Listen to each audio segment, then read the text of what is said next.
teman-teman, welcome back to my YouTube channel. Oke, gimana nih kabarnya? Semoga dalam keadaan sehat dan tetap semangat ya. Oke, di video kali ini aku mau sharing lagi nih teman-teman. Nah, di sini aku mau berbagi ya 10 soal asli ya, soal UTBK tahun 2021. Nah, nanti aku akan menjelaskan ya 10 soal ini lengkap dengan pembahasan ya teman-teman. Jadi buat kalian yang menghadapi ujian UTBK tahun ini ya, yuk ikuti pembahasan soal dari aku. Semoga setelah menonton video ini teman-teman semua makin paham ya, dan makin terampil dalam menjawab soal-soal yang terkait dengan TKA Sosum Ekonomi tentunya ya, sehingga bisa mendapatkan skor terbaik ya, skor maksimal dari nilainya teman-teman. Oke ya. Oke, tanpa berlama-lama lagi langsung aja aku mulai ke video pembahasan. Nah, tapi sebelum aku mulai, buat kalian yang nanti merasa tertarik ya dengan channel aku, terutama dengan video-video yang aku bikin, boleh banget jika teman-teman semua ingin memberikan subscribe ya, karena subscribe yang teman-teman itu bikin channel aku lebih berkembang ya, dan yang pasti lagi bikin aku lebih semangat bikin videonya. Oke, terima kasih ya buat teman-teman yang nanti bantu aku ya dengan memberikan tombol subscribe-nya. Semoga semua urusan teman-teman semua dipermudah ya dan diperlancar hingga nantinya mendapatkan skor terbaik di ujian UTBK. Amin. Next, aku mulai ke pembahasan ya. Keep watching. Oke teman-teman, di sini aku akan mulai dari soal nomor 1. Di sini katanya RUPS merupakan kekuasaan tertinggi pada koperasi. Nah, RUPS ini kan kepanjangannya Rapat Umum Pemegang Saham ya. Rapat Umum Pemegang Saham bukan di koperasi teman-teman ya. Ini adanya di perusahaan. Ingat ya, di perusahaan, bukan di koperasi. Jadi jawaban yang pernyataan ini salah ya teman-teman. RUPS itu merupakan kekuasaan tertinggi di perusahaan, bukan koperasi ya. Kalau koperasi dia kekuasaan tertingginya ada di rapat anggota tahunan RAT ya. Sebab dalam RUPS dihadiri Dewan Komisaris. Ini benar ya. Di rapat umum pemegang saham itu Dewan Komisaris itu pasti ada ya. Jadi jawabannya benar yang alasan. Salah benar itu jawabannya delta D ya. Oke, ngerti ya? Sip. Kita lanjut nomor 2. Nah, di sini katanya laba maksimum diperoleh dari MC sama dengan MR sebab produsen menggunakan biaya minimum, AR sama dengan AC. Nah, ini konsepnya udah sering banget diulang-ulang ya teman-teman. Kalau mau ngecekin lagi video aku tentang laba maksimum, gimana kurvanya, teman-teman boleh lagi bongkar-bongkar ya video aku ya. Oke, ini bener banget ya jawabannya. Laba maksimum diperoleh dari MR sama dengan MC. Ya bener, ya ini pasti bener. Sebab produsen menggunakan biaya minimum, AR sama dengan AC. Ini salah teman-teman ya. Biaya minimum itu terjadi ketika MC. Nah, MC sama dengan AC. Nah, kayak gitu ya, perpotongan antara MC sama dengan AC itu biaya minimum, bukan AR sama dengan AC. Oke, benar salah berarti jawabannya Charlie C. Oke, next. Nomor 3. Berikut yang mempengaruhi tabungan rumah tangga adalah. Oke, tabungan rumah tangga itu dipengaruhi oleh pendapatan ya teman-teman. Ini dia ya. Tingkat bunga ini tidak, pajak tidak, subsidi tidak. Jadi yang betul adalah nomor 4 saja ya. Jadi jawabannya adalah delta. Tentu ya, kalau kita tuh mau nabung itu kan dipengaruhi oleh pendapatan kita ya. Kalau misal pendapatan kita banyak, pastinya kita nabung juga banyak dong gitu kan. Kalau nggak ada tabungannya ya apa yang mau kalau nggak ada pendapatannya ya apa yang mau ditabung ya. Jadi jawabannya cuman nomor 4, pendapatan perorangan. Oke, next, nomor 4. Nomor 4 katanya di sini adalah fungsi-fungsi manajemen dijumpai pada dijumpai pada apa aja ya. Instansi pemerintah ada ya. Di perkantoran seperti dinas-dinas itu, dinas pendidikan, dinas perikanan ataupun ekonomi ya, UMKM maksud aku ya. Ini nih pasti ada fungsi manajemen ya, kayak perencanaan, organizing, actuating kayak gitu ya. Pasti ada fungsi manajemen di sana untuk ngaturin kinerja mereka, ngatur SDM mereka ya. Rumah sakit ini iya pasti, yayasan pasti. Rumah tangga ini gak ada ya teman-teman. Di rumah tangga kayak misal keluarga ya, itu nggak ada fungsi manajemen di sana ya. Secara resmi tidak, tapi secara non resmi mungkin ada kan yang ngatur-ngaturin SDM-nya di rumah tangga itu, kayak ngaturin anak, ngaturin adik-adik kita, misal ngaturin keluarga kita ya, itu kan ada juga kan, biasanya kan orang tua kita kan. Nah jadi ada, tapi sifat itu kayak nggak resmi gitu ya. Oke, jadi jawabannya adalah 1, 2, 3 alfa A ya, 1, 2, 3. Oke, next aku masuk ke soal nomor 5. Nah teman-teman, ini topiknya tentang kerjasama regional, terdapat pada topiknya tentang perdagangan internasional ya, atau tentang kerjasama internasional ya, kerjasama regional. Regional tahu ya teman-teman, regional itu kerjasama di antar satu kawasan ya, antar satu kawasan. Nah ASEAN ini masuk ya, masuk ASEAN. Kemudian UNESCO masuk. Regional tuh antar satu kawasan ya teman-teman. Jadi jawabannya 1 dan 4. IMF nih bukan, AFTA bukan ya. Jadi jawabannya 1 dan sorry teman-teman, ini ada revisi sedikit ya, sorry banget, aku salah ya teman-teman, sorry ya, sorry lagi nggak fokus nih. Nah ini jawabannya ya. Nah ini jawabannya, kerjasama regional ini IMF kan bukan ya, ini bukan IMF. Nah AFTA masuk. Nah AFTA ini organisasi di Asia Tenggara ya, jadi dia satu kawasan sesama wilayah Asia Tenggara ya. UNESCO tidak. Nah jadi jawabannya cuman nomor 1 dan 3. Nah nomor 1 dan 3 apa tuh? B ya, Bravo ya. Oke, jawabannya Bravo 1 dan 3. Oke, next aku masuk ke soal nomor 6. Ini gampang sekali ya teman-teman. Tapi kita kalau misalnya merasa soal itu gampang, pasti kita tuh udah latihan kan, sebelumnya kan udah baca-baca, udah latihan, makanya gampang banget soalnya kayak gitu ya. Oke, aku baca.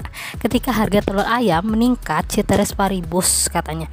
Ceteris paribus teman-teman tahu ya, ceteris paribus itu artinya satu faktor yang hanya berpengaruh ya. Faktor lain itu tetap ya, hanya satu faktornya yang ditanya ya. Harga telur ayam meningkat berarti P telur ayam meningkat. Nah, gimana Q-nya? Kalau berdasarkan hukum penawaran ya, kalau naik P-nya, Q-nya kan juga naik. Nah, kalau P-nya turun, maka si Q juga akan turun. Nah, ini di hukum penawaran. Gimana kalau hukum permintaan teman-teman? Kalau hukum permintaan ya, ketika si P naik nih teman-teman, maka Q akan turun. Atau P turun, harga turun, maka jumlah permintaan akan naik. Nah, ini berlaku di permintaan atau demand ya. Kalau di soal, nah kita cek ya. A, kuantitas telur ayam yang ditawarkan bertambah. Nah, Q-nya bertambah, kita skip dulu ya. Kuantitas telur ayam yang ditawarkan berkurang. Salah ya teman-teman. Kalau berdasarkan hukum penawaran, P-nya naik, maka Q-nya akan naik, bukan berkurang. Nah, ini salah. Kuantitas telur ayam yang diminta bertambah. Nah, kalau P naik, nah maka permintaan harusnya berkurang ya, bukan bertambah. Jadi salah juga. Permintaan daging ayam berkurang. Salah teman-teman ya. Ini kalau telur ayam meningkat, nah bukan berkurang permintaan daging ayamnya ya. Permintaan daging ayam itu bukan berkurang ya. Jadi jawabannya juga salah, yang ini permintaan telur bebek berkurang. Tidak. Jadi jawabannya adalah kuantitas telur ayam yang ditawarkan bertambah ya, jumlah barang yang ditawarkan oleh produsen bertambah, karena pada saat harga naik pastinya si produsen akan berlomba untuk dapatin keuntungan yang lebih tinggi ya. Jadi jawabannya alfa. Oke teman-teman, sekarang aku masuk soal nomor 7. Nah, di sini katanya contoh kebijakan fiskal yang bersifat ekspansif adalah A. Pengetatan pembelian kredit, B. Easy money policy, C. Peningkatan tarif pajak, D. Pengurangan subsidi, E. Defisit. Oke. Nah, teman-teman harus tahu dulu ya, kebijakan fiskal ini kebijakan siapa?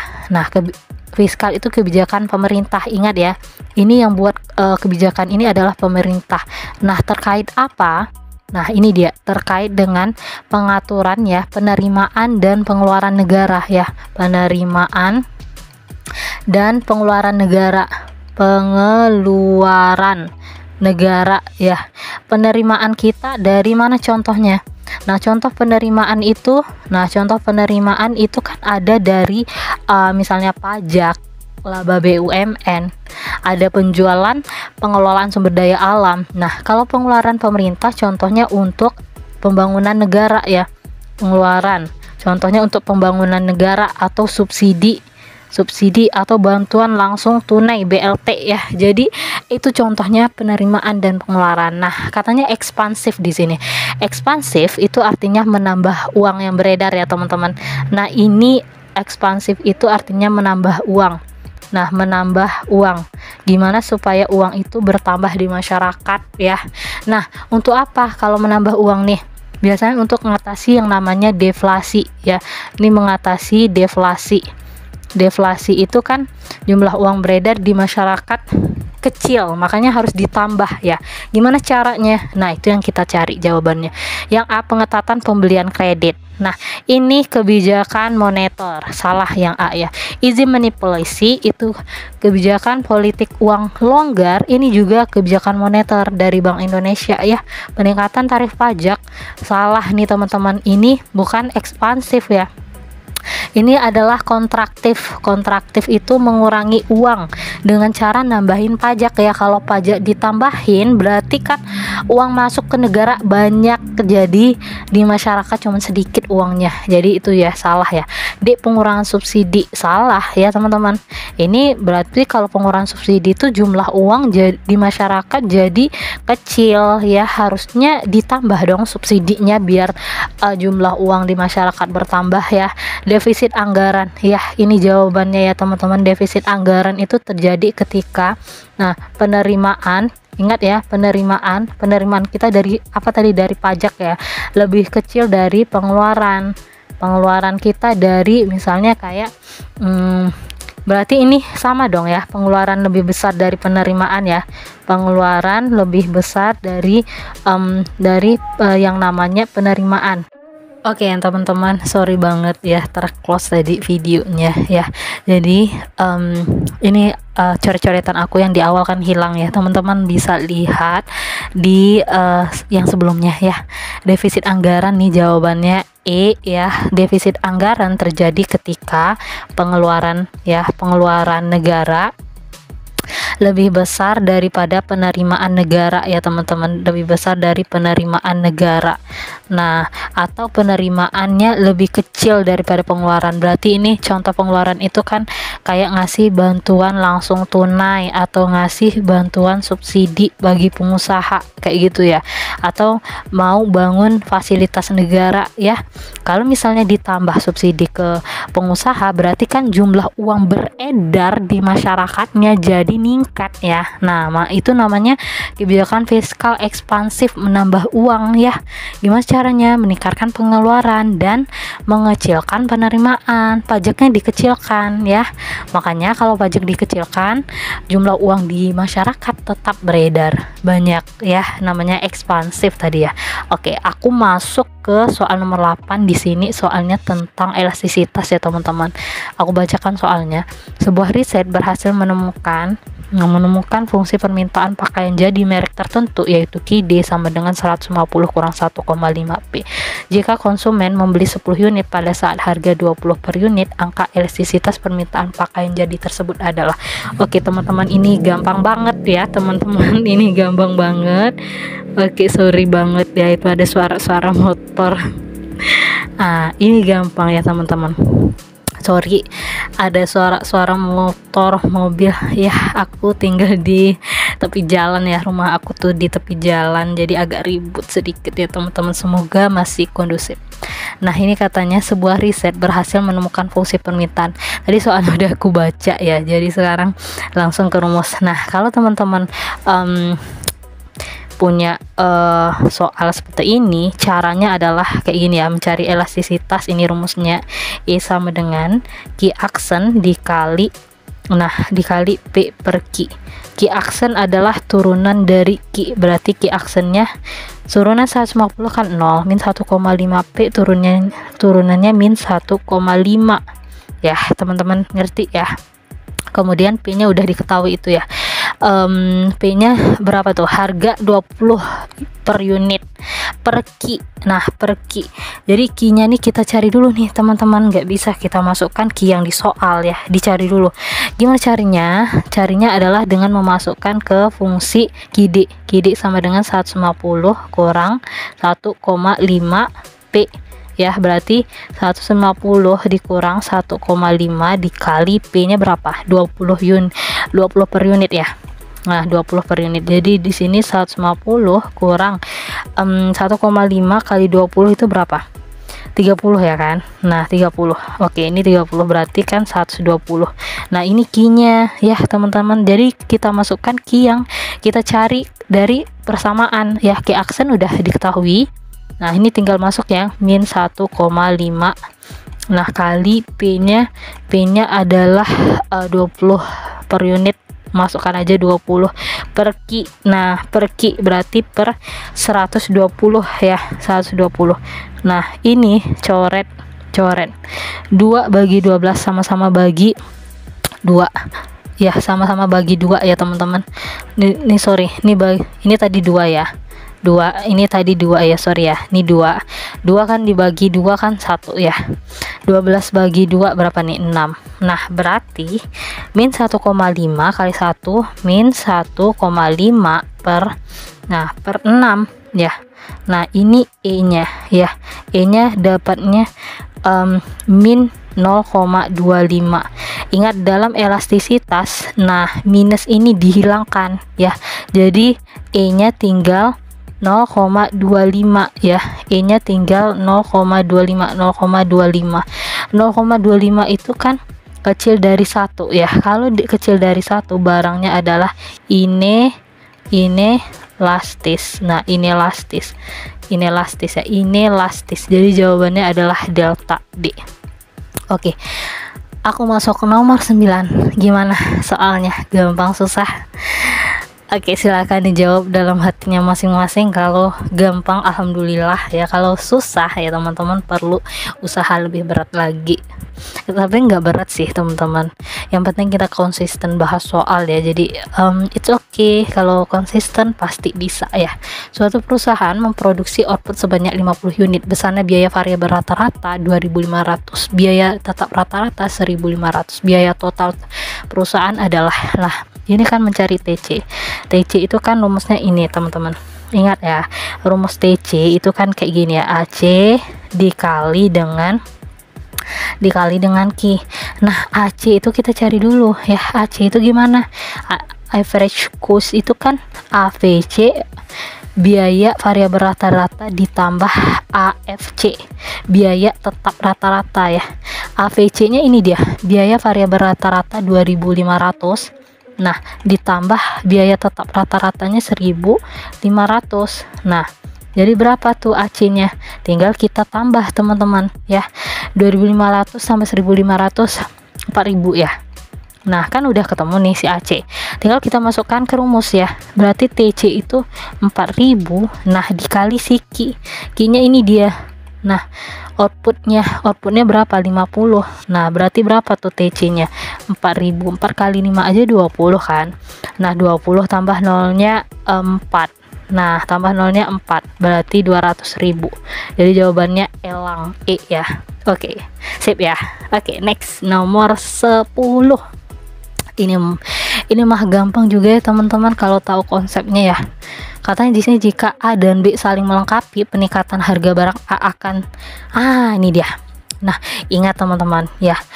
Ini kan saling melengkapi katanya, berarti barang komplementer. Ingat, barang komplementer hubungan antara P dan Q bersifat positif atau negatif. Negatif, ingat ya teman-teman, negatif. Artinya, artinya jika P-nya naik, di sini Q-nya harus turun. Ingat ya, harus negatif, dia harus berlainan arah. Jadi nggak boleh positif ya teman-teman. Sebaliknya kalau P turun, Q-nya harus naik ya. Nah, ini katanya mana nih? Option yang bersifat berbanding terbalik atau negatif, tidak berpengaruh pada kuantitas barang B yang diminta. Ini salah ya, dia pasti berpengaruh ya, menyebabkan peningkatan permintaan terhadap barang X. Berarti kan kuantitas berpengaruh pada, nah nih, peningkatan harga barang A berarti P barang A, price barangnya A meningkat, berarti Q-nya harus turun ya. Tapi tadi berbanding negatif, kalau negatif kan satu naik, P-nya naik, Q-nya harus turun. Nih katanya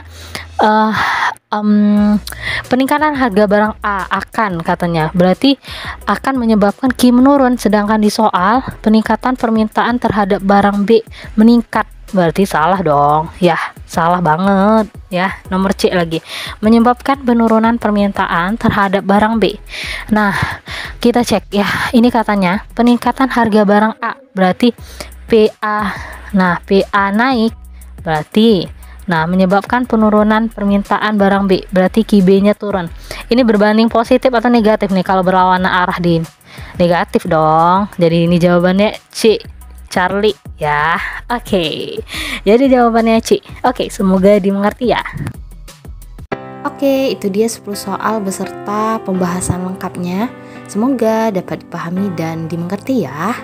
Jika ada pertanyaan ya boleh tulis di kolom komentar, dan jika ada saran ataupun masukan boleh banget juga ya ditulis di kolom komentar. Dan jika ada saran ya mengenai topik ataupun soal-soal ekonomi yang akan ditanyakan, boleh juga ditulis di kolom komentar ya. Oke, terima kasih ya buat teman-teman yang udah mampir di channel aku. So pasti aku senang banget dengan kehadiran teman-teman semua, bikin channel aku lebih berkembang ya dan lebih rame. Jangan lupa mampir-mampir lagi di channel aku berikutnya ya. Semoga dengan kehadiran channel ini ya dapat membantu teman-teman semua dalam meningkatkan wawasan ataupun meningkatkan keterampilan teman-teman semua dalam menjawab soal-soal ekonomi. Oke, sekali lagi aku berterima kasih ya. Nah, karena waktu kita sudah habis, sebentar lagi aku akan selesaikan video pembelajaran kali ini. Tapi sebelum aku selesaikan, buat teman-teman yang masih ingin memberikan tombol subscribe-nya, silakan ya, boleh banget diklik dulu tombol subscribe-nya. Boleh juga videonya di-share ataupun di save, dan jangan lupa diaktifkan tombol notifikasi loncengnya supaya teman-teman tidak ketinggalan dengan video menarik aku lainnya. Oke, see you to the next video ya.